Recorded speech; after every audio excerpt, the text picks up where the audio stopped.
Okay, welcome everyone. Thanks for joining for this final sort of wrap-up session on this book, Logiciel by AA Cavia. I thought instead of kind of going to a close reading I would sort of present my general take-home from the book, and chapter 6 makes that relatively easy to do. So I'm going to kind of editorialize a little bit and sort of give my impression. And as usual, just jump in if you want me to expand on something. I confess there are parts of the argument I don't fully understand, but I think on the whole, this sort of perspective on computational reason has had an impact on me. And part of the reason I wanted to organize this discussion, even if it was only with one or two people, was to kind of make explicit what exactly was this big change that seems to have come over my thinking in the past couple of months after reading this book. So I thought I could frame, I'm going to start with my own sort of impressions, and then we'll get into some excerpts from the book, which I think are pretty useful. So I'd say that Logiciel is sort of a manifesto for various things, one of which is navigating apparent and occasionally false dichotomies, which are rampant in philosophy and also science to some extent. And what are they? There's what Cavia calls computational universalism versus computational emptiness. So computational universalism is the idea that the entire universe is a Turing machine, or that computation is just somehow everything that anybody can ever talk about. That's on the one hand. And on the other, there's a kind of computational emptiness, which is that the computation has no meaning at all. It's just a bunch of empty symbols, and the rules of manipulating the symbols are like a game.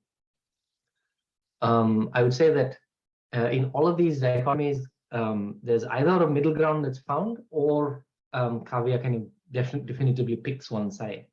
In this particular case, there's a middle ground, which is something like, rather than an ontological universalism, which is that the physical is equivalent to the computational, I would say it's a kind of epistemological universalism that is local. And what that means is that in a particular domain, what it means to be rational is to, especially now, is to kind of convert something into the computational domain where it has an intrinsic semantic. So you can understand what the moves are in computational space, but those moves are not kind of truths for all time and all places. They're sort of local. And we'll get into what this notion of space means for Cavia. So the moves are not meaningless, and they're not just a game. And there's a kind of universalism, but it's a universalism of a toolkit rather than a universalism of ontology.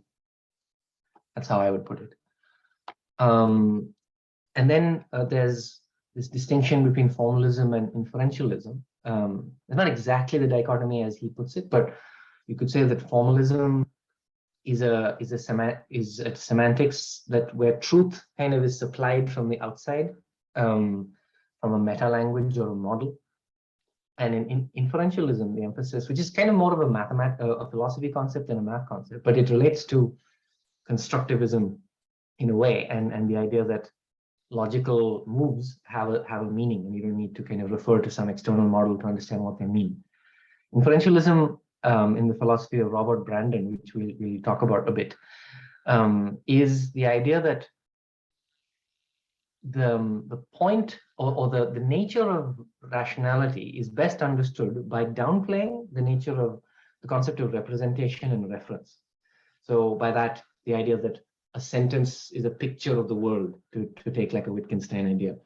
And instead, you think of what rational thought is as a way of making movements to make inferences. And that the nature of reasoning is to enter into the space, which is a social space of giving and asking for reasons, and providing public inferences and public raw material for other people to make inferences. So that's the nature of inferentialism. So it's very different from the idea that these are just a bunch of symbols that are moving around.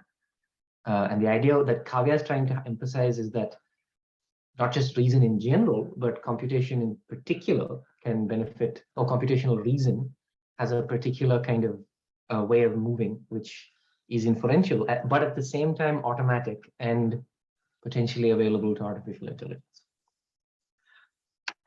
Early on in the book, because it sort of arrives at this from the debate, the early 20th century debate between the intuitionists and the formalists, so basically Brouwer, the Hilbert controversy.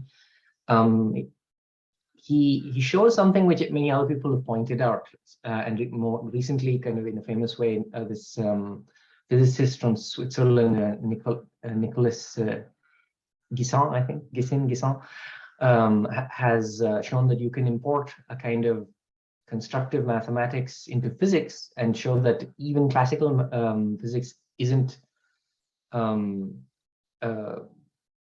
deterministic.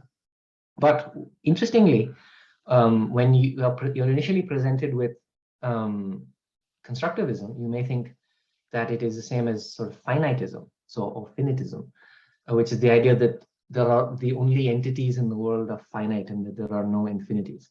But constructivism is not exactly finitism, because they have this notion of choice sequences, which captures some of the intuition that people have about the continuum of a real line, which is the idea that between any two numbers, there are infinitely many numbers. The difference is that whereas in the Cantor school or the set theory school of thinking is that all those numbers in some sense exist between 0 and 1, for instance, whereas for Brouwer and for his followers, it's a matter of certain numbers have the property that if the mathematician chooses to keep extending the sequence, they can. And there's a whole lot in there that maybe is a very little unintuitive, but choice sequences is a very interesting topic. And because computer science prefers and kind of needs to work in the domain of constructive solutions, this Brouwer's philosophy is kind of returned via Per-Martin law.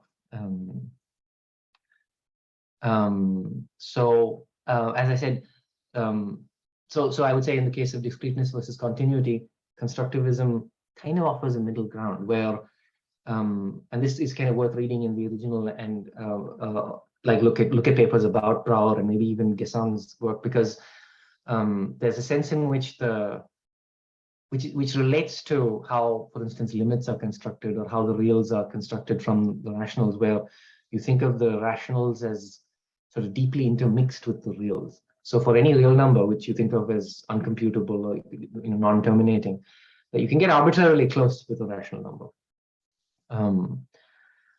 So between these two positions, you have a kind of middle ground, which via the concept of choice sequences, the idea that you can just keep going if, and certain mathematical procedures become that way.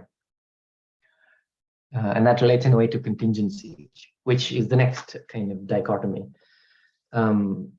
Often with these dichotomies in philosophy, and specifically philosophy of science, philosophy of mathematics, people treat these kinds of concepts as completely opposed to each other. Either you have necessity, like logical necessity, all the way for all your statements, and the sort of science equivalent would be the universe is deterministic. Everything that happens is a necessary consequence of some self-evident axioms of Big Bang physics or something like that. Versus contingency, which is the idea that there is a kind of, if not ontological, then epistemological happenstance, meaning that some things you just kind of have to wait and see what happens. And earlier this was anathema to science, but the kind of quirk of computer science history is that because of things like uncomputability and the halting problem, suddenly these two things are much more clearly in a dialectical relationship. So the birth of the notion of computability, which has very much to do with a kind of determinism, is also the birth of the notion that certain procedures don't end. Yes, Himanshu. Could you then like read one interpretation of that is computation has, through all these problems that you outlined, has posed some sort of like it's like a physicalist limitation on classical physics? That would be how Guisson interprets the implications of constructive mathematics in physics. If you adopt constructive mathematics, then you can kind of frame it from the from an interesting use of No, information. so no, what I was talking about is more like what the advent of computation has done. It has shown how physicalism itself is incompatible with the classical view of physics, because halting problem is a physical problem, right? It arises from the physical operation of computers. Sort of, but also in a sense from the logical nature of certain problems, like self-reference. Right, but it is not a problem if it is only theoretical. It is Oh, a interesting. problem Okay. because Hmm. in physical reality, you want it to be resolved. Yes. Okay. But in order to go down that road, there's additional considerations which make all this even more kind of physically difficult, right? Because then you have to get into complexity classes, and that itself is an abstraction when you have other types of limitations, such as like real time limitations, or limitations on the amount of resources you have, or the need to wait for some parallel process or concurrent Right, process. So there's many. Which again speaks of like a tension between the physical and the classical. Right. So one way to put it would be like the kind of inflammatory way to put it is that it was easier to confuse the map with the territory in the 19th century. Whereas now it's very hard to maintain that position. So computer science offers an interesting way, and again, I'm saying something more than what Kavya is saying. Computer science offers a way of actually thinking about dialectic processes, which some people, when they hear that word, they're like, oh no, this is some sort of hand-wavy Marxism. But increasingly, you see that this tension between seemingly opposed ideas is not a block or a barrier for thinking, but actually productive. And this crops up multiple times in this book, and I've seen it in many other places. So it's like philosophically minded mathematicians are deeply aware of this kind of thing. Another sort of early point in the book is the relationship between intuition and rationality. And again, here I think Brouwer, and in following Brouwer, Cavia also places these two in relation. So whereas maybe a sort of hippie or a mystic might want to only accept intuition, and then a sort of cartoon rationalist said that everything will proceed from kind of self-evident axioms, the idea with Brouwer is that there is this languageless activity of the mind, which is a kind of invariant structure of the passage of time, stripped of all qualia in some sense. And that is the fundamental intuition of mathematics, which then you make explicit. So rather than thinking of these two as opposed, you think of the first act of intuition as getting things into the domain where they can be sort of publicly talked about. So again, the middle ground is not sort of a mealy-mouthed halfway point or some sort of average, but a way of linking them in a relationship that is dialectic. And dialectic just means, in a sense, dialogical. So that like your intuition and your rational attempt to capture your intuition are in dialogue, and there's a kind of feedback loop between them. Another kind of dichotomy, which is very much blurring in 21st century math, but it's been blurring for a while, is a kind of distinction between algebra and geometry. So you could say that algebra is kind of the math version of language, where you have these abstract symbols. In the case of language, it's words. In algebra, it's symbols. And they seem to have this productive kind of quality. So you can keep making new algebraic expressions and new things in algebra. Whereas up until maybe fairly recently, geometry was like this fixed thing, because people, when they said spaces, or they really meant three-dimensional space as they experienced it. So the space of the intuitive physics and of Euclidean mathematics, which were closely related. Whereas now there's geometric algebra, algebraic geometry, and geometric ways of thinking about logic. So there's all these sort of chimeras from a cognitive perspective that Cavia is very excited about. And it's a whole rabbit hole like of interesting math. Some of it maybe become quite useful in talking about what the nature of intelligence in general. And kind of jumping to one of the real debates in Western philosophy since a little bit before Kant, maybe, is transcendence versus immanence. So the kind of cheap version of immanence is the idea that all knowledge is like right in front of you in the form of like information that's sort of already out in the world and you just suck it up. And this is kind of what Hume seemed to believe. A lot of people find it hard to believe that Hume thought this because the notion of similarity between two different things is not intrinsically in the world. Transcendence can be construed in many ways, but one way to think about it related to mathematics is that the thing that determines the truth of a statement is a meta theory. So there's this turtles all the way down quality that some of the ideas in this book are trying to get around, with the idea that by virtue of your logical moves having a meaning, you don't have to pass the buck. So some of these logicians, such as Girard, really dislike the idea of a meta theory or a meta model, which is something that Tarski used to talk about. They're like, well, at some point, I would like the actual meaning and not to defer it until later.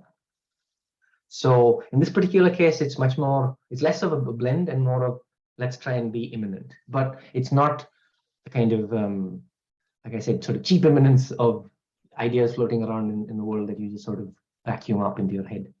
It's more subtle than that. And inferentialism would be the way to kind of bridge these two sort of. Yeah, and this he does. They don't necessarily talk about it this way, but I like to think that it's another attempt to kind of skirt difficult questions of ontology.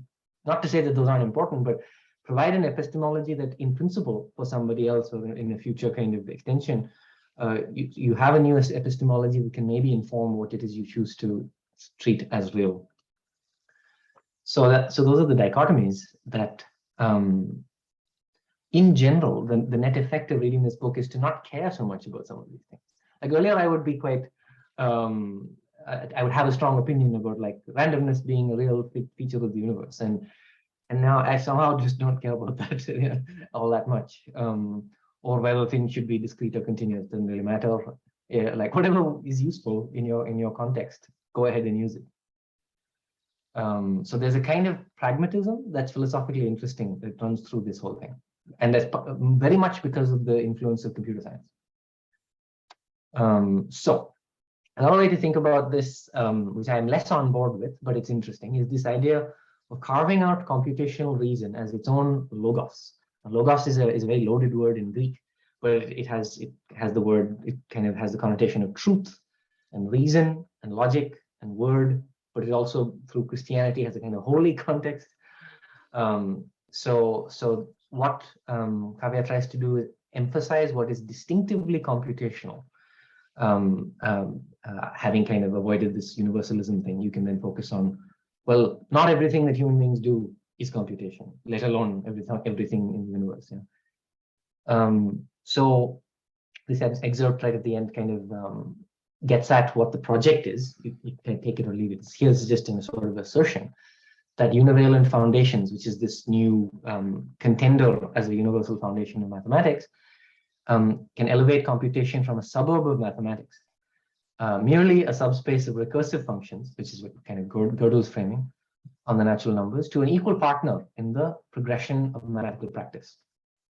This development raises the prospect of a properly computational reason, distinct from both mathematical thought and mechanical explanation. Right, so that's what the book sketches out.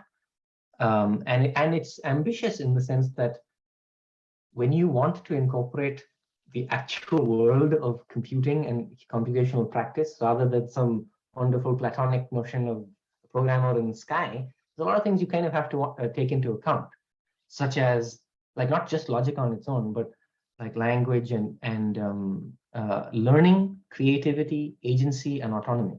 Now, these were learning maybe, but creativity and agency and autonomy are not things that one might have typically associated with computation. particularly if you came with the connotation of computation just being determinism, or like discrete determinism equals computation. So there's no room for agency in such a perspective. But there's, in practice, a whole lot of agency on the part of researchers when they frame problems, when they put things in computational form. So that's something worth kind of injecting into the theory. Yeah. Yeah, and also like sort of like the determinist aspect of computation, if not even earlier, already sort of started fading away with the advent of distributed computation in the 70s, right? So with distributed computation, determinacy was not even possible, right? So yeah. So there's a lot of material in chapter 5, which I couldn't fully understand, but it has much to do with interaction and the consequences of that. But so there's material there, and there's a lot of interesting citations, but I still haven't quite wrapped my head around it, because it involves yet another sort of new logic called linear logic, which I watched some lectures, but I still haven't quite wrapped my head around it. But it has to do with resources and interesting. It's quite interesting, but I don't have a story about it. But yeah, there's all these things that we know are taking place in the world of computer science and to some extent mathematics, and for anyone using computers. But this Platonic notion of computation has made it hard to recognize these processes in theory. So people have there's that joke, right? In theory and practice are the same. In practice, they're not. But we can do better. So one way to think about these types of theories is that, sure, theory is an idealization, but there's so much more that you can theorize about. And by doing that, you may actually learn new techniques and so it's not just a matter of sitting around and feeling good about computation, but learning how to put things in computational form and reason with what you've done. That's the real goal here. So the specific ingredients of Cavia's notion of computational reason are constructive logics, which are sort of intrinsically plural, because you can plug the excluded middle if you want to and use them in some of these in these sort of broader family of methods. There's a kind of synthetic mathematic, which I'll elaborate on what that means, and this seemingly kind of opposed idea, which is in reality maybe not so opposed, between automation and autonomy. So like we use our autonomy to kind of choose what to automate, and then the automation proceeds until it reaches a point where some sort of choice point needs to be made. And that is exactly the experience of anyone who has used a computer, is that it isn't like a train that only has one direction. It eventually reaches a station where some sort of choice has to be made. So in chapter 4, there's this integrated view of reasoning native to the computational view, united by a metaphysics of encoding, and that position with respect to existing computational views. It is my view that this new perspective signals the ushering of computational reason from its axiomatic to its inferential phase, a departure from the monotonicity of logics given by execution by a machine to the induction and continual revision of judgments enacted by self-supervised agents. This is a mouthful, because they are not only claiming that humans, go back to the drawing board periodically, but maybe our artificial agents can do this too. Broad implications of the shift in computational explanation from a static axiomatics to an inferential dynamic encompass fields as broad as cognitive science, mathematics, physics, and biology, logic, and AI. So that can be basically done by choosing the right sort of logic to work with, right? Right. So and what chapter 5 does basically is say that once you start to even attempt to make explicit the nature of interactions, then even the machines which have been given a kind of interaction logic can start to make contingent choices. I think that's the idea. How exactly that works out, I don't know. And I think it's all active research. And what's interesting is that I haven't put, it's not in here, but there's a lot of interest in inactivism and embodied cognition and all this stuff in psychology, right? And you could read some of this as the kind of computational inactives, this idea that the actual performing of rational acts is the key, and that is an intrinsically social phenomenon. So that it doesn't happen in isolation, which is again a big difference from like a 1960s sci-fi idea of the big computer on its own, just doing its thing and spitting out an answer. To some extent, to bootstrap to intelligence requires not the deep thought like in Hitchhiker's Guide to the Galaxy or something like that, but maybe less deep but many thought computers that have this interaction grammar, which I think many people thought along these lines, but it's nice to hear it made explicit and know that there are movements in logic computation that make this not some sort of ineffable thing. Creating a society of computer minds may not be as hard as people think it is. Again, it'll be baby steps. People will do things, they'll find limitations, they'll go back to the drawing board. And that should be part of the theory, this whole going back to the drawing board thing. So yes, and interestingly, it's not a focus of the book. There are ethical repercussions of this view to compel us to re-evaluate notions such as agency, on inhumanist terms. This is a term you'll generally come across only in continental philosophy. But basically the idea is that to decenter the human from the domain of rationality, which people in ML and in sci-fi generally already kind of are signed up for this. But this is a kind of different spin on that because it is social and contingent and other things. The duty falls on philosophers to properly critique these theoretical developments, not via a renunciation of the computational decision. So for instance, you'll see if you interact with biologists and neuroscientists and a kind of organicism, which is it's not computation, it's not like it's a constant series of no's. Like everything is interacting with everything else. The mind is not a machine. I mean, I've made these kinds of arguments before, and there are good arguments. But the argument here is that renouncing computational thinking is a rejection of the rational as such, which I think is a wonderfully radical way to put it. Like if you reject the computational, you're rejecting the rational. Rather, by granting computational reason due recognition as a distinct logos. So this is this big project. That it's its own type of reasoning, a vector of reason acting as a catalytic agent in a historical project, which we might venture to call the philosophy of intelligence.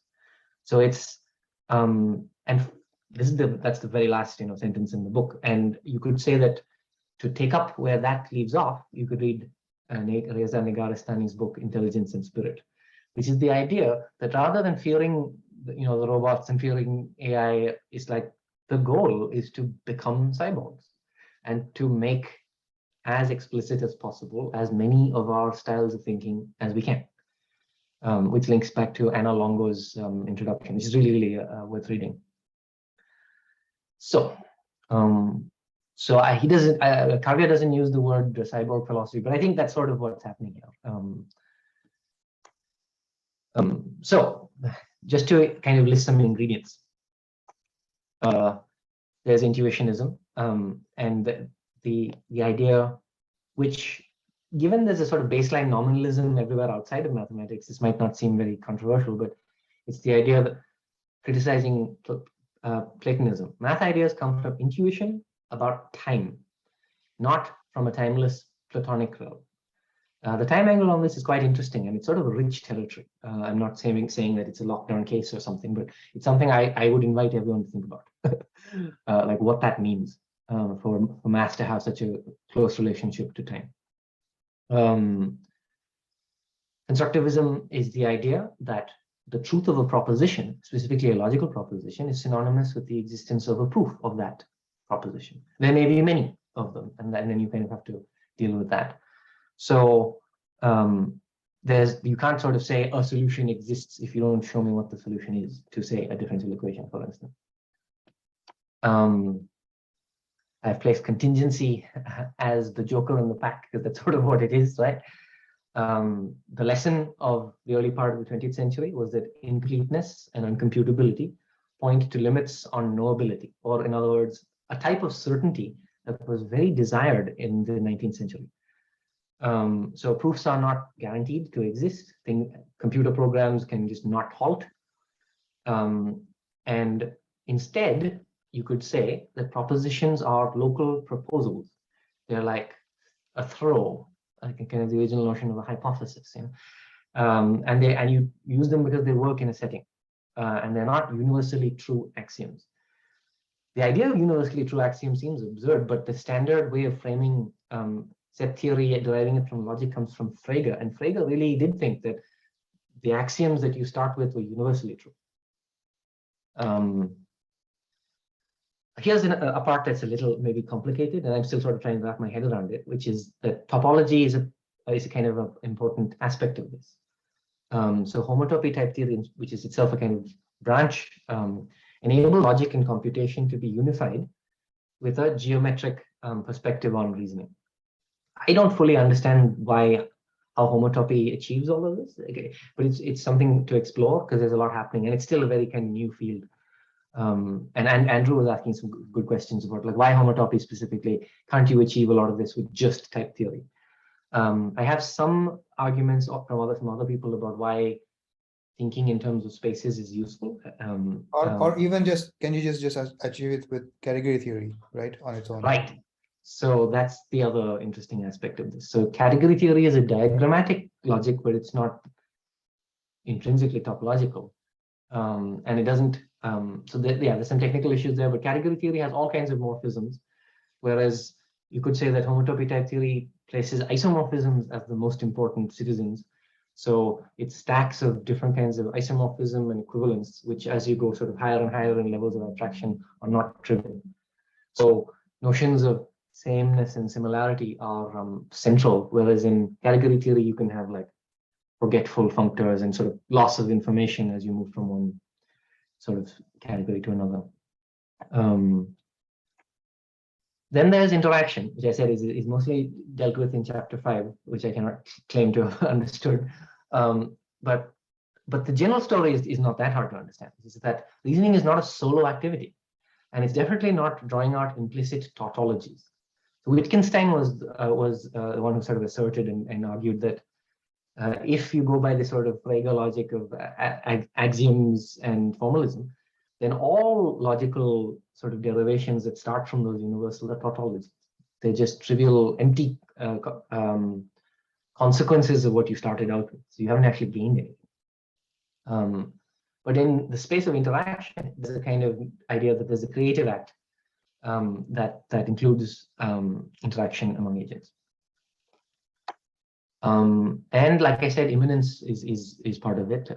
He doesn't use those terms always, but so reasoning does not involve passing the buck to higher and higher stages, or what you might call a transcendent truth maker.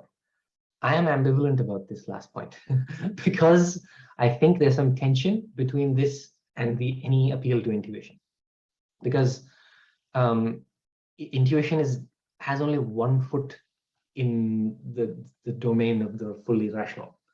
So even if you're not claiming that it's like the great programmer in the sky that's guaranteeing truth, there is some sort of intuitive notion of equivalence or just presence that might not necessarily always be imminent. That's it. That's maybe a sort of so the description of, I think he talks about this early in the book, right? How agents can using computationalism bootstrap their way up. Right. Yeah, I don't completely buy it, but I well, so I actually buy that, but for me that doesn't sound like imminence at all, right? That's just transcendence. Okay, there you go then. So okay, that was my point though. So there's a kind of transcendence in that act. Yeah. So okay. So does the Cavia actually use imminence as a descriptor, or uses it in a few places? Yeah. Because that's related to this idea that the meaning is in the logical moves. How you got there? So you could say potentially that the encoding part is partially transcendent, like getting into the domain where you can start making reasonable moves. Yeah, I think maybe I'm thinking of imminence differently. I'm thinking of imminence as in it's for me it's not imminent because the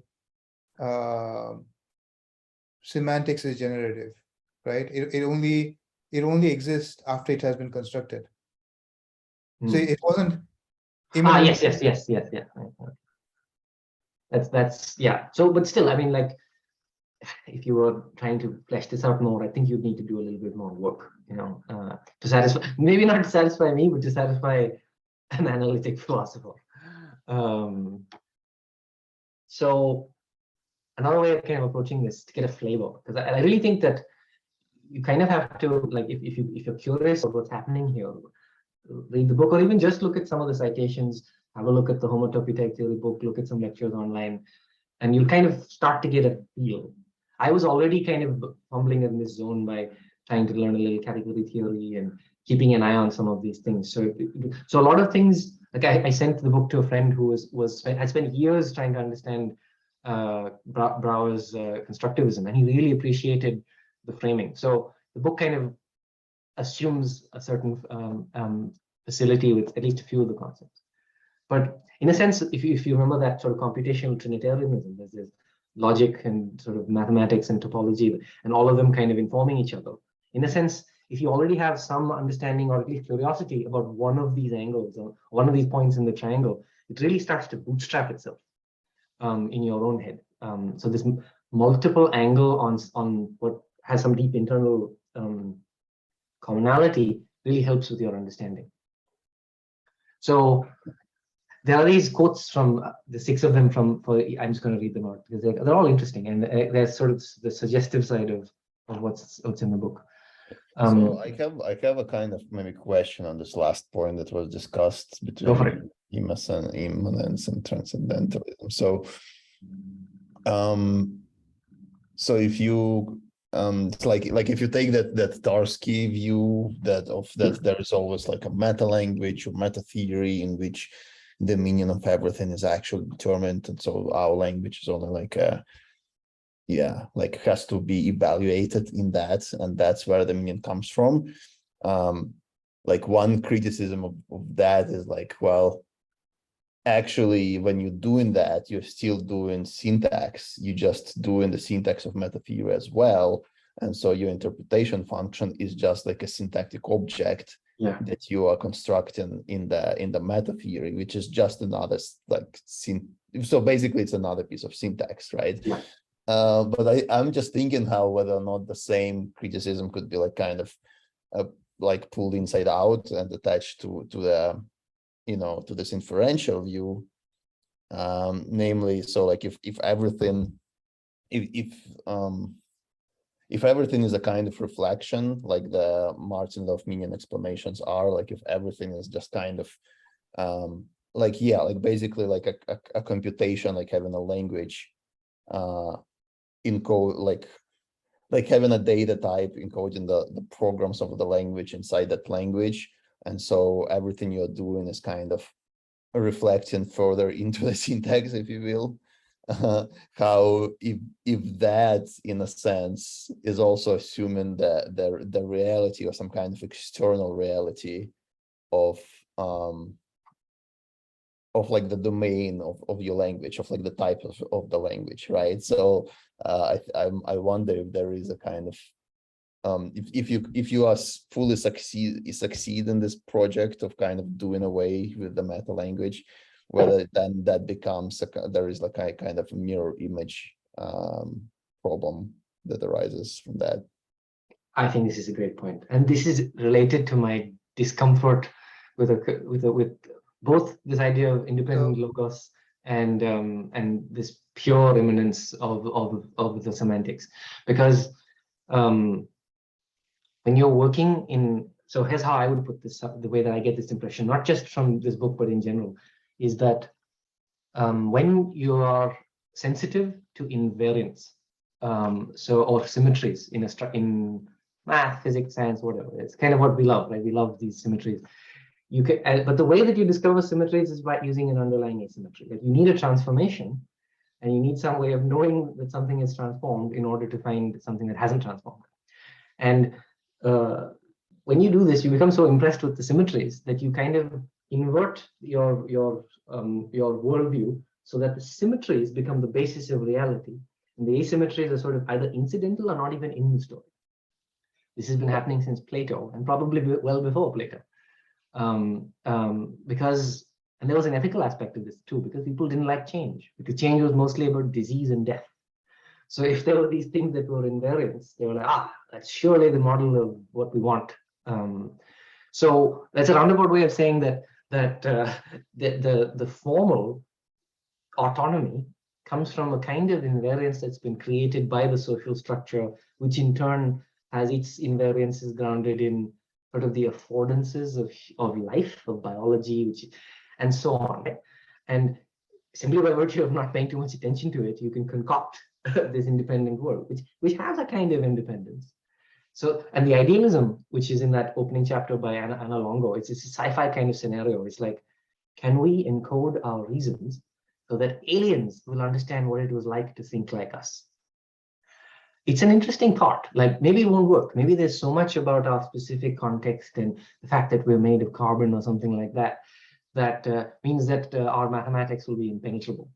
So this idea of this independent realm that is almost like if there was another version of that golden disk that people send off into space, will it involve more of this sort of computational reasoning, which we think is somehow intrinsic to the nature of thought?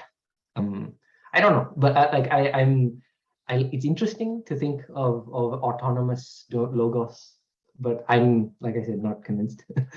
But it's a very good point you made, that there's this irony to it, that once things are sort of fully encoded, and then you kind of like remove the anchor to reality, everything starts to look like syntax. But I don't think that's at least what's been proposed here, right? I think there are two aspects, right? A is that you are not going to have anything fully encoded because the process is, the philosophy, underlying philosophy is ampliative. So you always be. Himanshu, could you repeat that? I didn't quite hear that. Sorry, I was saying that the underlying idea is that not everything will be ever encoded fully, because the process is ampliative.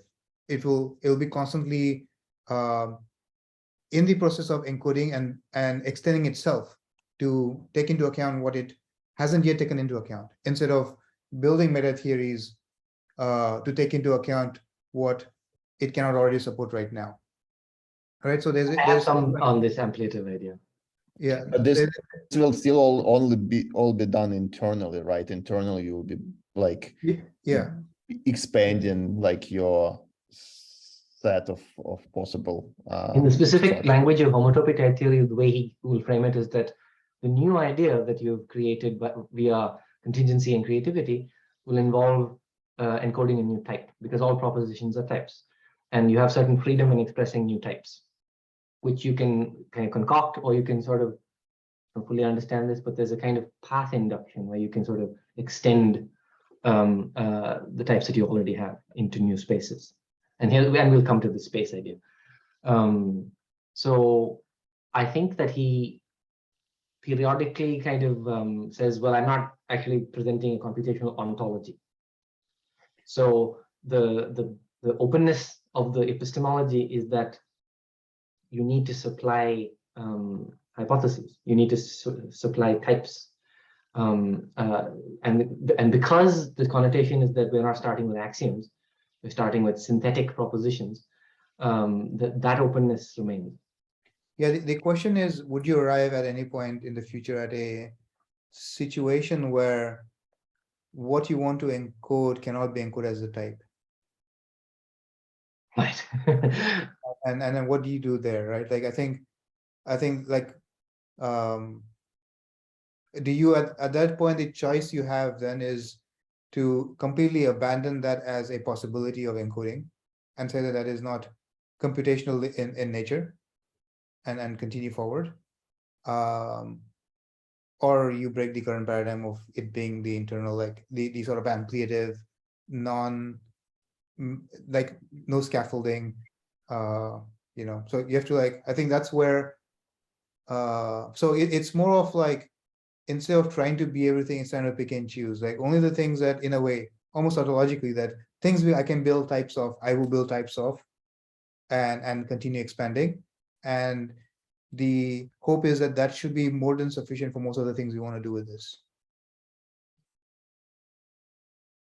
But yeah, the input comes from, in a sense, this intuition, which is both a mysterious thing, and so Oh yeah, so the input, yeah, that is beyond the realm of computational reason, right? And that comes from the mind, the mental kinds, or from the universe, if the physical universe exists, right? Through choice sequences, through randomness, or whatever, right? And one can be very agnostic of that position, right? Yeah. I think you can support this in a completely solipsist like state, as well as in a completely like fully realist state, and still work with this. Yeah. But you can also have like in this computational view, you can still have variables that get bound by the outside things. Like you could say like X is like the current phase of the moon, and that information could come by looking out the window. It could come from Googling it or something like that. Yep. Yeah. And I think all these things he's put under the umbrella of encoding include that. And that's like an important stage in computation, or in sort of reaching the computation. So encoding is how it becomes computational. Yeah. Like I have like to put the kind of sort of almost an image on it. It's like there's this mysterious person who sort of wraps themselves up in the cloak of computation, and then they can move in that world, it's like a type is a badge for an idea, right? Like you give something how it has a badge. Like an avatar. Yeah. It's like an avatar. Yeah. So yeah. I'll look at these. So this first chapter is touches on this interesting dialectic between real numbers and computable numbers, and it touches on, and Wittgenstein, in true kind of gnomic fashion, seems to have latched onto this in his own way. To the question whether we need intuition for the solution to mathematical problems, it must be answered that language itself here supplies the necessary intuition. The process of calculation brings about just this intuition. So it's not the case that there's intuition is separate from what you're doing, because like the very act of trying to compute something is more or less how people got to the notion of real numbers anyway. Like for instance, the kind of Pythagorean discovery that square root of 2 was rational. They didn't want it to be square root of 2 was irrational. They didn't want it to be irrational, but they got there by virtue of making things explicit. So it is not the case that you can simply choose what to make explicit. So there's a kind of tension there, and a productive tension. Here he kind of brings up Konrad Zuse, who was an example of computational universalism. But here Zuse is expressing a kind of skepticism of something that Cavia is attempting to do. The models of modern physics are concerned with both continuous and discrete values. It would seem appropriate to consider a hybrid system. It would be extremely difficult to find a technical model of a hybrid system which behaves according to the laws of quantum physics. The idea here is that we kind of have these hybrid systems now that can kind of work because the constructive mathematics is not finitist mathematics. And we come to this conceptual embedding idea, and this, I don't know who thinks it's a philosopher, maybe. It is by reflecting its character of progressive correction that intelligence will recover the mobility and fluidity of the current of which it is the deposit. Intelligence, re-immersing itself in life, relives once more its genesis. From static, it becomes dynamic, agile from frozen. It's really poetic. And what I like about it is this, I've been having this image of a standard kind of metaphysics is to pretend that you can have a view from outside the universe. And that view, because of kind of certain intrinsic biases in when we use visual metaphors, is to think like a map, for instance. The typical map one thinks about is a static object, doesn't in itself change. So when we use visual metaphors, we often think in terms of something crystallized. Whereas here, the intelligence is kind of like a deposit.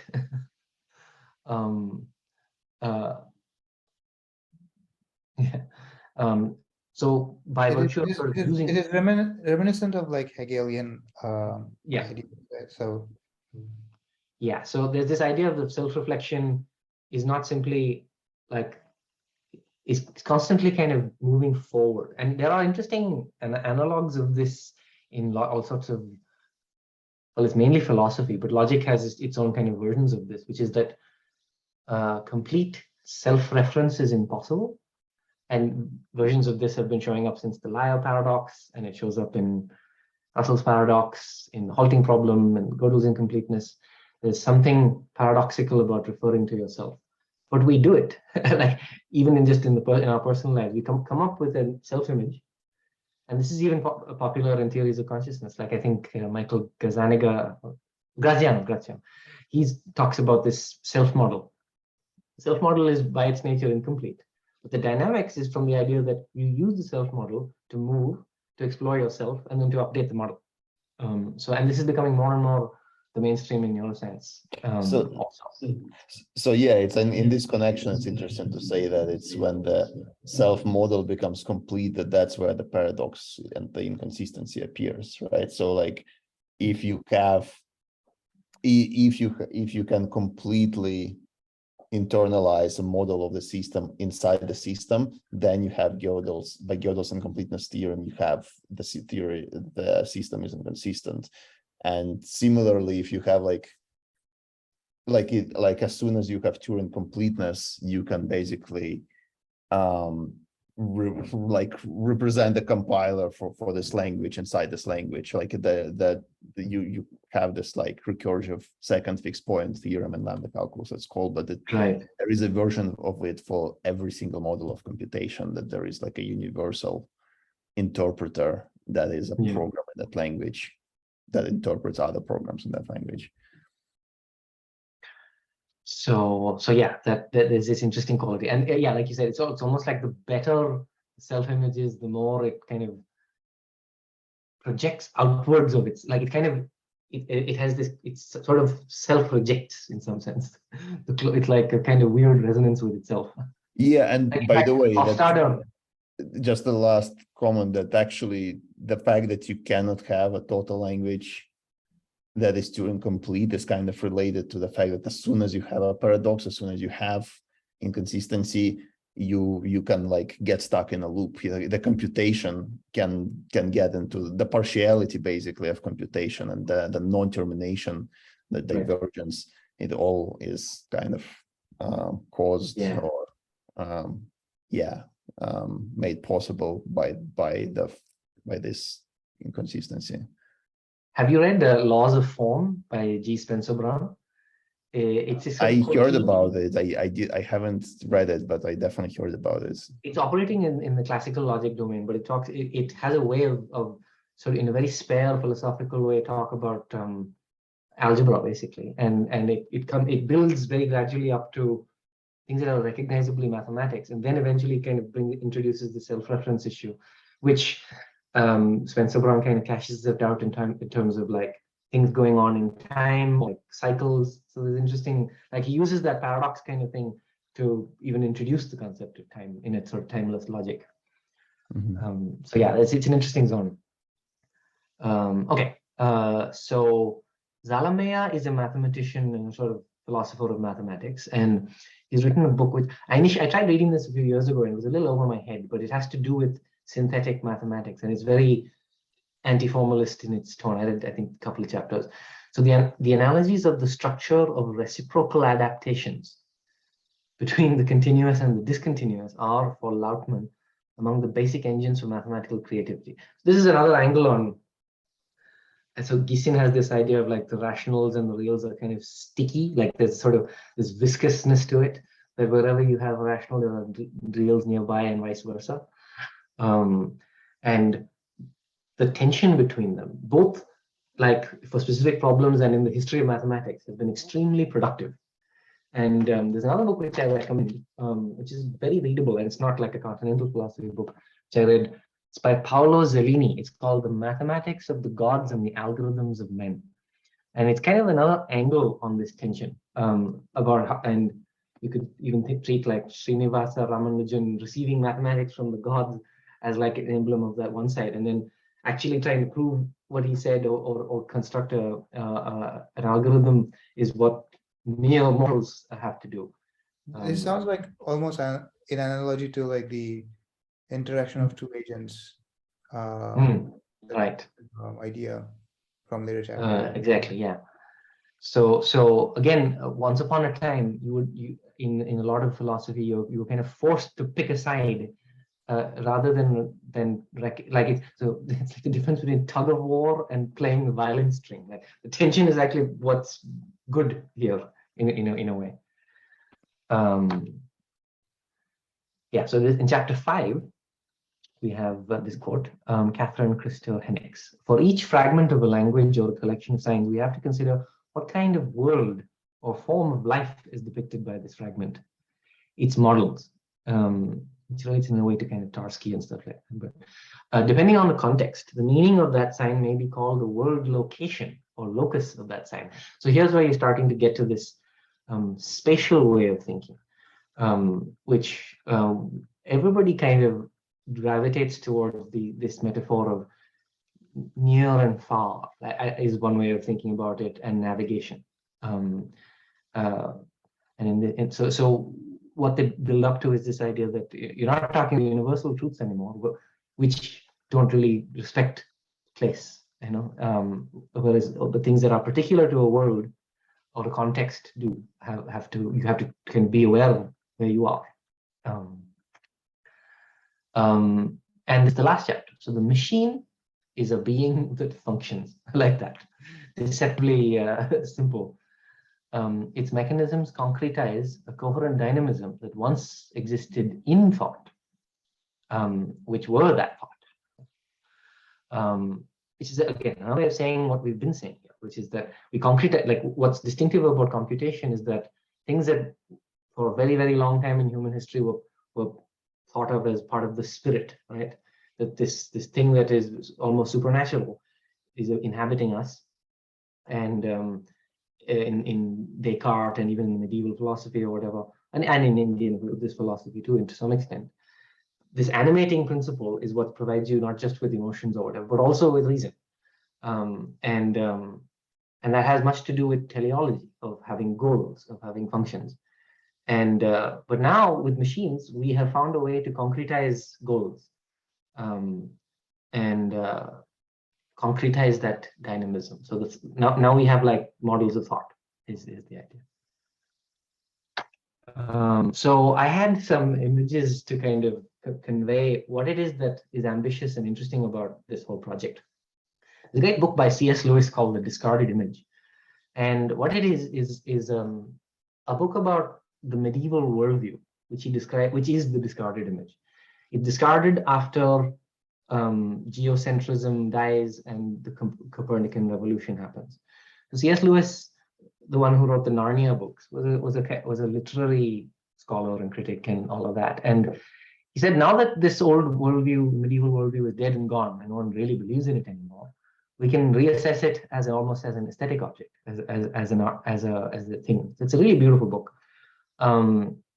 But what I would say is that the perspective on computation and determinism and randomness and all of this is, if there's any success of this way of thinking, which is not just down to Cavia, who's a computer scientist in Berlin and not like some famous philosopher or something, but if the Homotopy project and a lot of these things really take off and start to influence philosophy, the way that I myself thought 3 months ago or 4 months ago about computation will be the discarded image. It will be something that we used to think about reason and about the world. So I've kind of blended these two ideas into one image, if you like.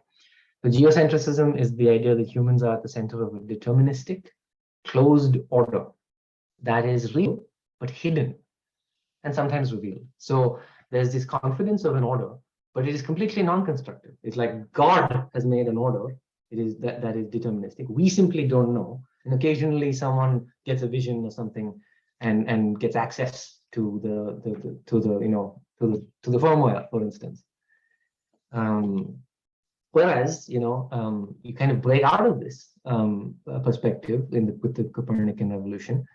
And then with heliocentrism at that time, and this to-be-named thing of computational reason, humans are no longer the center. We're on the fringes of an unbound, open and contingent universe whose order, if any, must be constructed rationally, meaning that you don't get any order for free. You cannot assume an order that you haven't actually seen as a mathematician or as someone interested in a rational project.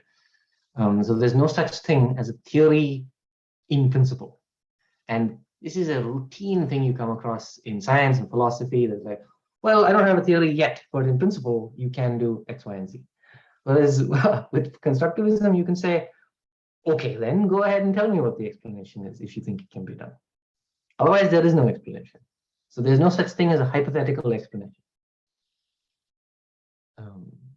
And in a way, that's really the Copernican spirit, right? Which is that the world isn't written down. We are not decoding the world.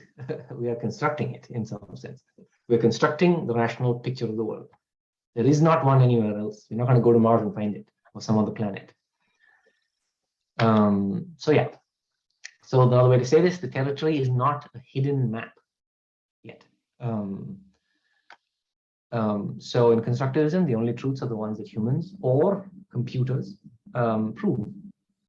So there cannot be any unprovable yet true statements. There's a very nice paper by Martin Loff on this topic. He's like, can there be statements that are true or unprovable? And he says that under the constructivist notion, which is the proof-centric notion of truth, there's no such thing as an unprovable yet true statement. So mathematicians are, contra Wittgenstein, not clear that he believed that necessarily, but they're not simply working out tautologies that are already implicit in self-evident axioms. Or another way of saying that is that saying that something is implicit is sort of useless. Like you have to make things explicit for them to count as rational reasons. Mathematical creativity results from the creation of synthetic propositions. And I'll get to what exactly synthetic seems to mean. We can start with Immanuel Kant. So there's actually a lot of different notions of analytic versus synthetic. So this is a space of some ambiguity, but you can kind of get a flavor for it. So Kant distinguished two types of proposition, logical proposition. There are analytic propositions whose predicate concept is contained in its subject. So you could say that these are things that are just true by definition.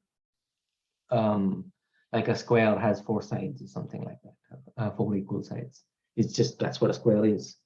So there's no, so one way of, in a model theoretic kind of way of thinking, there's no universe in which that's not true, because it's built in to the notion of square.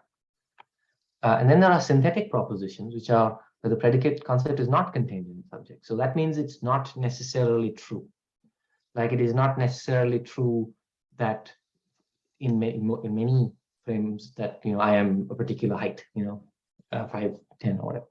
Could have been otherwise. So there's this notion that, of things that could have been otherwise and that need to be determined by actual observation, like length of something or how big something is, how many of something there are. And those are synthetic propositions. You kind of need to put them together in a way.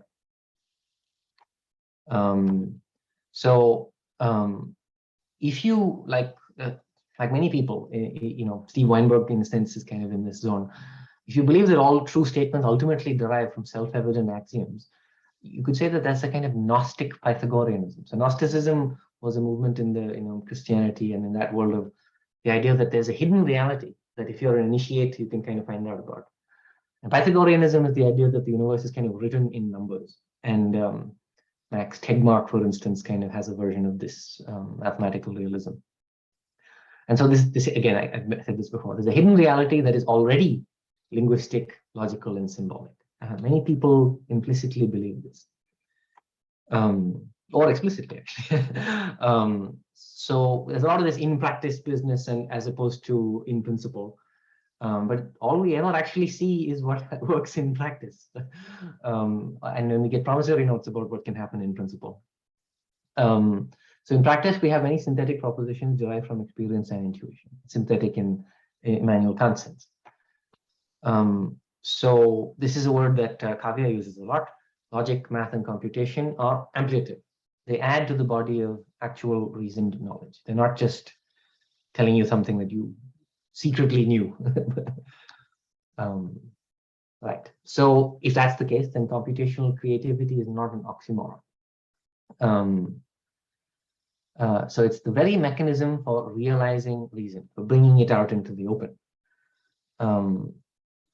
By enacting programs which forge paths that in turn establish identities, computation embeds propositions within spaces that provide a context for the synthesis of typed judgments.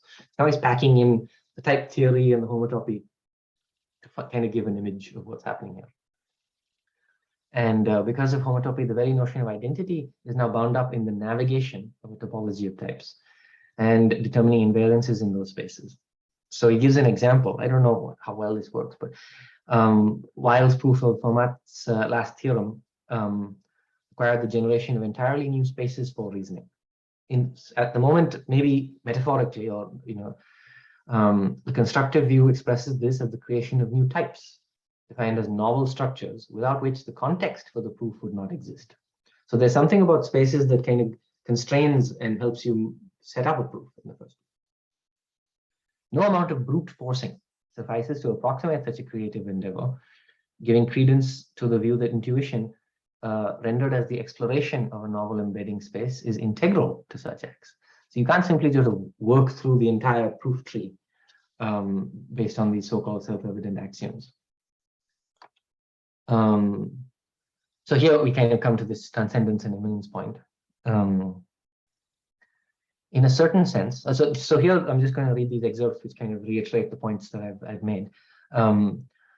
Computation is a means of formally reasoning about indeterminacy, framed in terms of halting probabilities or algorithmic randomness, distinct from other attempts to grasp uncertainty, such as statistical physics or information theory. Let's skip that part. And while our discussion of computational realism would find agreement with Longo, our intuitionistic view reframes the relation of computational explanation to indeterminacy.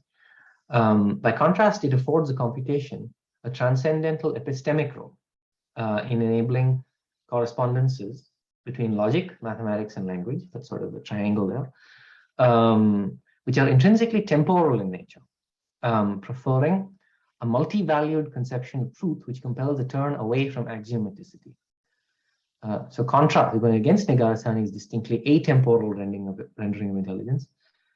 The constructive view is tethered to the imminence of realizabilities, acts which proceed from a computational encoding of time. So there's a kind of you're having a bit of both transcendence and imminence. So I was thinking of this framing. Well, a lot of the time you think of the figure of computation as what's deterministic. Like every time I run the program, it does the same thing. But because of halting and these aspects, there's a figure ground kind of aspect to it. So you can switch your attention to realize that just as much as like the useful part of computation is what is reliably deterministic, there are points when you'll confront the contingent and have to make a choice. And so computer science effectively allows you to sort of flip figure and ground, if you like. So here's another sort of way he approaches this analysis synthesis dialectic. Again, he's talking about encoding. So if the principle of encoding binds propositions of typed judgments with their concrete expression as programs, embedding represents the dialectical movement of analysis or deduction and synthesis in induction, unifying these acts under a geometric treatment. So there's this, and here I think there's a bit of a jump, because what's happening in homotopy type theory is not quite the same as the kind of spaces that are used in machine learning. But I think here's the kind of, rather than thinking of it as just a leap, it's sort of a marker for a more full treatment. And potentially this could be a road for explainable AI, because if once you embed things into a space, you can reason about movement in these manifolds, then potentially you have something explainable. So yeah, so these deep nets are symptomatic of the topological turn due to their reliance on tensors, high-dimensional vectors which are grounded in Hilbert space formalism. These models can be conceived first in terms of the encoding of features in the input data. So that's like a sort of a computational first step, getting things in. So machine learning people are well aware that like just framing or getting the right feature set is itself quite a creative task. There's a lot of sort of hacking around to do it. Producing a structure amenable to tensorial representation. Example from language modeling would be tokenization of terms in a sentence, representing along with the ordinality of that token within the sentence. The neural net itself can be considered a series of embeddings as you go up, which transform the dimensionality of the input via multiple layers of connected functions, described analogically as neurons. So I don't think the analogy is like completely made, but it's just, it's, you know, a space to think about.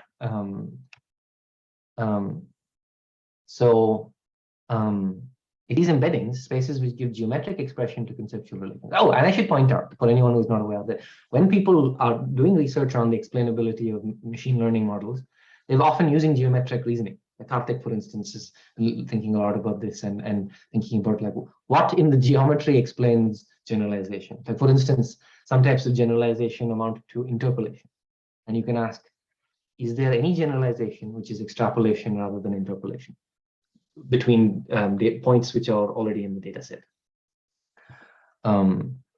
So DNNs can detect patterns at various levels of abstraction, uncovering a hierarchy of regularities in the latent space of the input data.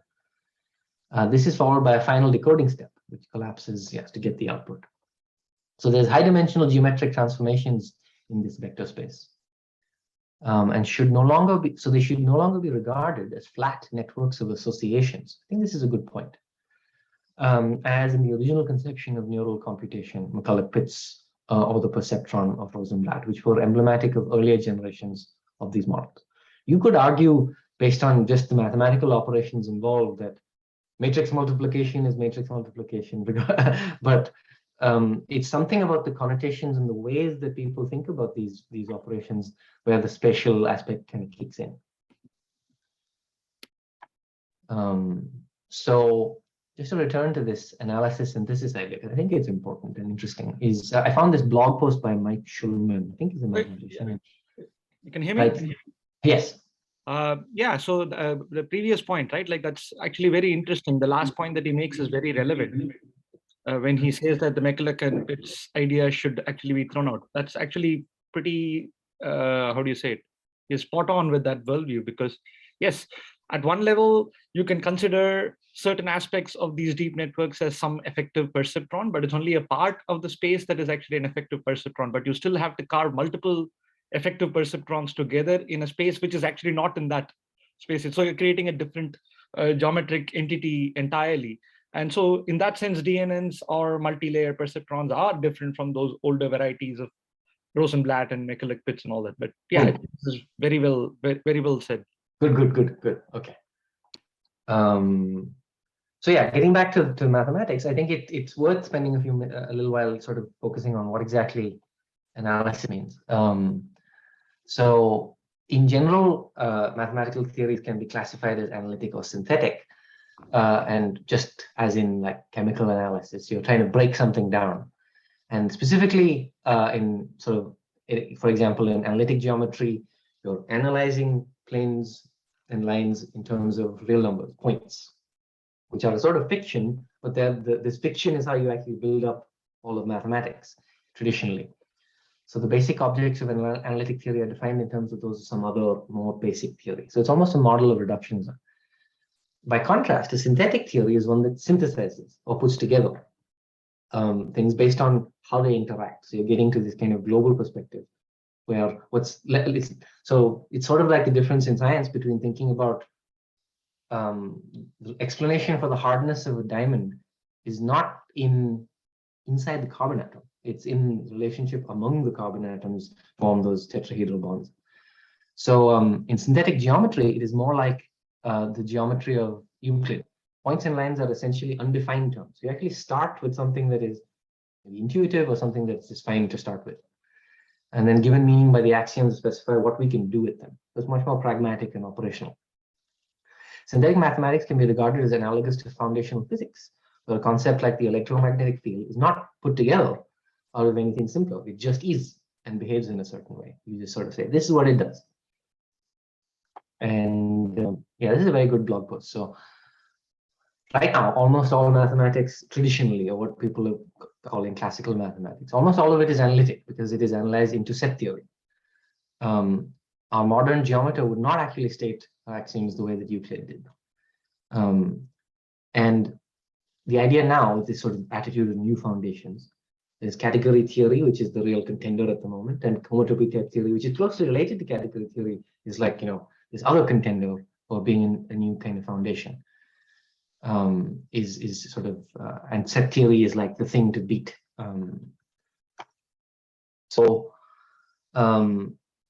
We are now concerned with more radical possibilities. So they talk about the fact that set theoretic foundation for mathematics is not unique. There's many different ways you can do it. But that is just interesting, that these radical possibilities. So in synthetic topology, we postulate instead of in axiomatic theory on the same ontological level as EFC. But you don't start with points, you start with spaces. And we mean that space is an undefined word, and the rules of the theory cause these spaces to behave more or less like we expect spaces to behave.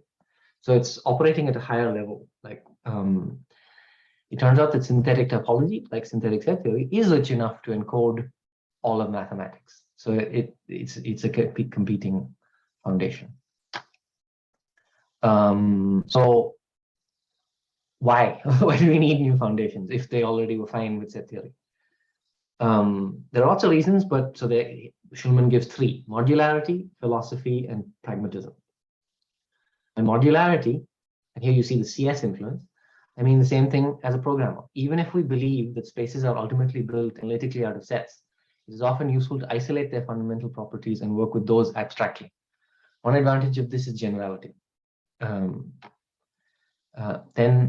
even if we only care about one model of our synthetic theory, modularity can still make our lives easier because a synthetic theory can formally encapsulate common lemmas of style of argument that in an analytic theory would have to be constantly proving by hand. So there's a kind of ability to import something because it's structurally related to what you're doing, rather than kind of like building the bricks for every building from scratch, sort of. And then in the philosophical argument is that some people think that mathematics really should be or is a particular synthetic theory. But the pragmatic argument is probably the most interesting. All synthetic theories may be equally interesting and beautiful, so we may as well study them as long as we enjoy it. But there's this application of mathematics outside itself. In this case, why not just base our application on a synthetic theory that is good enough for the purpose, thereby gaining many of the advantages of modularity, but without caring about how or whether our theory can be modeled in set theory. So this reminds me of what's known as phenomenological theories in physics, and the sort of broader notion of kind of emergentism, which is that you don't need to wait around for someone to start with the Schrodinger equation to start talking about cell biology. That may never happen. In mathematics, it may be a little bit easier to do that, but still, you kind of want to get going in the topic that you're interested in, and this synthetic approach seems to help. Another question which I've been trying to think about, partly because of what Andrew was saying about like why homotopy, why that is. I don't have necessarily a good answer, but what is so useful about space and spatial intuition and spatial or geometric thinking? So I found this volume, which looks quite interesting. It's a little over my head. It's called New Spaces in Mathematics, Formal and Conceptual Reflections. So it's a bit of philosophy, math, and physics about these new ways of thinking about spaces. But for a very long time, math and physics were living in the same ambient physical space. And then they left the safe experience of this common ground for more abstract notions of space. And sort of Descartes and then Newton and Leibniz really kind of took things forward with an approach to geometry fundamentally based on the manipulation of algebraic formulas. So that dichotomy between algebra and geometry starts to break down. So in one sense, there's no spatial intuition, particularly because you're dealing with higher dimensions. But maybe there is still one. I'm not clear. But like, is there a spatial intuition that helps? Maybe. So again, it's Schumann here. He has a chapter in that same book talking about synthetic spaces. And this is a little sort of inside baseball of mathematics, but it's interesting just to get a taste for it. I can't explain it, but mathematical entities can sometimes sort of seem to inhabit a non-spatial realm, but they can have sort of background structure.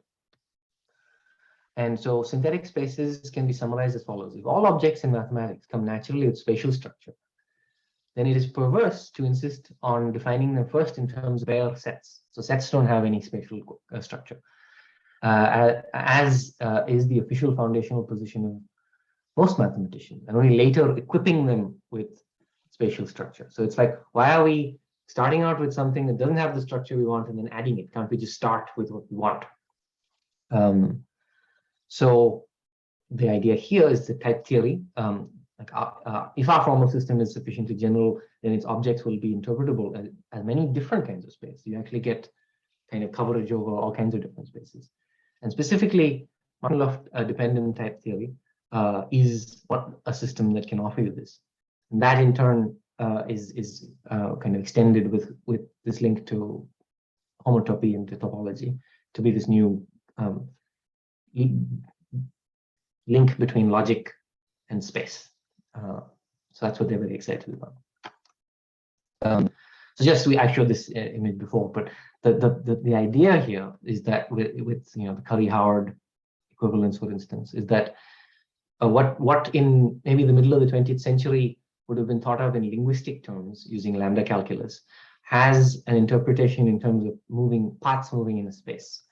And when you introspect about how you reason, you may actually already feel as though when you're reasoning, you're getting from point A to point B. And this makes that more formal. And so the analogies you can make become more formal. So we go back to Cavia now. So again, so why homotopy? Here's a way of thinking about it.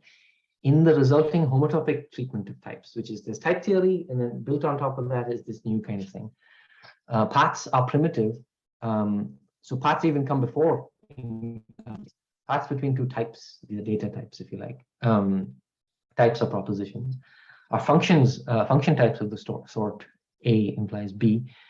Sorry, A arrow B, which in turn can be interpreted logically as A implies B. And to map one type to another is to construct a new proposition as a distinct type. These paths are generated between two objects on the basis of a structure-preserving transformation, which is invertible, namely an isomorphism. So this is sort of what you will see a lot of if you start looking into homotopy data. And so what looks like just movement in some topological space starts to have a logical meaning. So and yeah, come to the inferentialism story. So the resonance between the univalent worldview and the manifold hypothesis in machine learning suggests a mode of reasoning in which dimensionality induction and reduction create a dialectic of topological structuring and decomposition via transits between spaces. So we kind of got a glimpse of this in this idea of moving between layers is like moving between spaces. And just to jump to where a lot of this modern inferentialism comes from a philosopher named Robert Brandom, who's broadly in the American pragmatism school, but he's also, interestingly, an analytic philosopher who's very interested in Hegel. So he's been trying to get people in the English-speaking world interested in Hegel after a couple of centuries of them, one at least 150 odd years of deeply mistrusting Hegel. So his whole a big book about it, right? Right. So this book, Articulating Reasons, is a short book that's kind of almost a condensed version of the earlier book, which I think is called Making It Explicit or something like that from the early 90s. All of it has to do with this idea of what is inferentialism. So to talk about concepts, to talk about roles in reasoning. And he's a little bit like Cavia. He wants to show what is distinctive about reasoning, and rather than what's common to reasoning and other modes of behavior. So it's a rationalist pragmatism. And by that, you kind of, in the tradition of Descartes and Chomsky, giving pride of place to practices of giving and asking for reasons, understanding them as conferring conceptual content on performances, expressions, and states suitably caught up in those practices. So you can see where the social aspect comes in. And elsewhere in the book, he talks about how, because this is the focus, he downplays representation, which since Hume and obviously well before that, the notion of thought as picturing the world, getting an accurate picture, or that the information is already floating around over there, and all you have to do is represent it. Here, I don't think he's saying that that doesn't happen, but that's not essential to reason. Reason is entering a particular space, which he gets from Sellars, which is known as the space of reasons.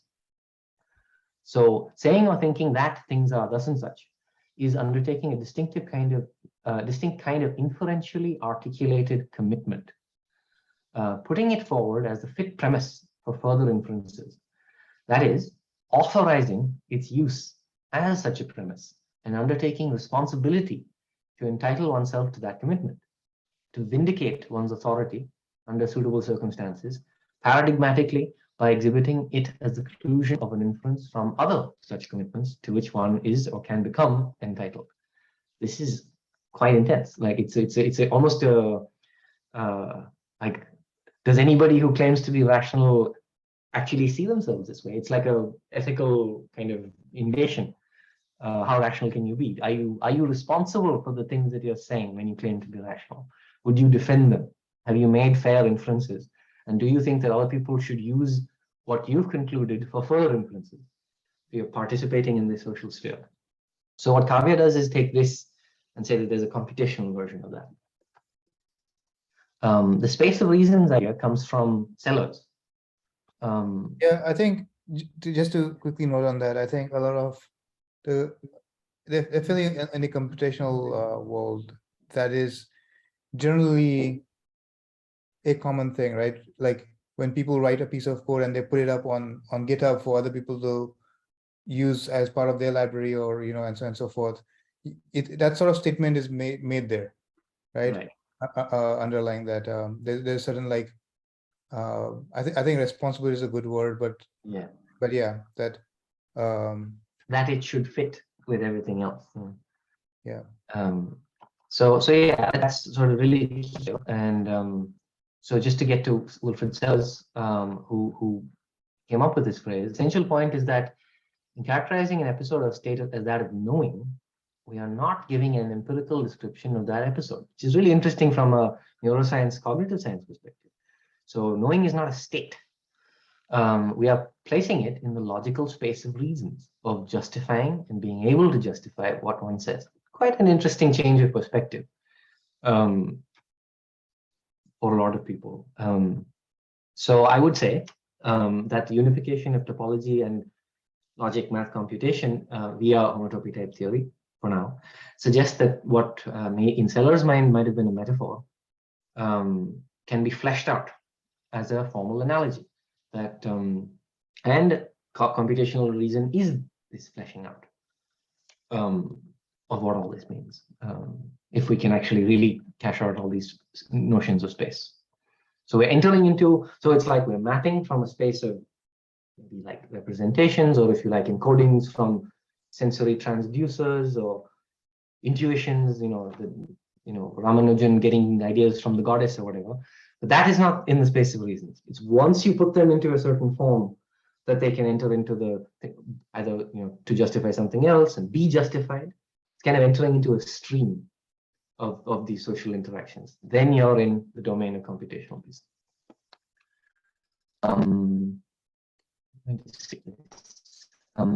And so I think the basic kind of conclusion is, does it have to be just human? So Brandom was critical of AI,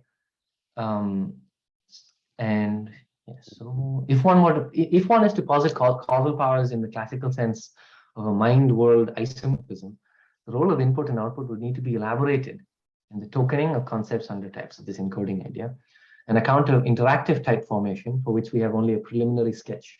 It's like, how does one form ideas? So this is where I think Himanshu mentioned earlier, the bootstrapping. So it's via interaction, you can sort of get to the point where these sort of pre-computational things enter into the space.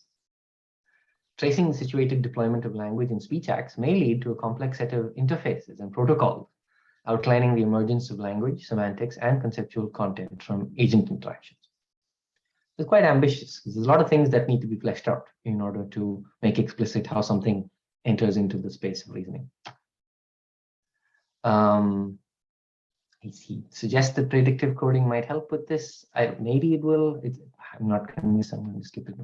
But this, he actually quotes from On Intelligence, which Jeff Hawkins wrote, and we actually had to read it in coursework in CNS. As strange as it sounds, when your own behavior is involved, your predictions not only precede sensation, they determine sensation. Which, you know, if Steve Grossberg was writing, he would say something pretty similar. Thinking of going to the next pattern in a sequence causes a cascading prediction of what you should experience next. As the cascading prediction unfolds, it generates the motor commands necessary to fulfill the prediction. Thinking, predicting, and doing are all part of the same unfolding of sequences moving down the cortical hierarchy. So I recently learned that Immanuel Kant basically thought along these lines as a response to kind of Hume's idea that ideas are sort of already out there and you just pick them up, and that everything that you know is just absorbed from the outside world. So Kant was basically saying that's complete nonsense. But you need to do a fair amount of work to really come up with a convincing story for what's missing in that what's known as sort of naive empiricism. Which is very much the default of a lot of people. I'm a little hard on ecological psychiatry, but to some extent, there's a naive empiricism in ecological psychiatry. So a caveat in this is that all of this means the contingency and the fact that there's something outside of computation means that there are limits on computational reason. Computationalism in its constructive guise represents a distinct position on such matters not reducible to the analyticity of strict rationalism, nor to the inductive belief networks of the empiricist tradition, combining as it does elements of verificationism, structuralism, realism, and pragmatism.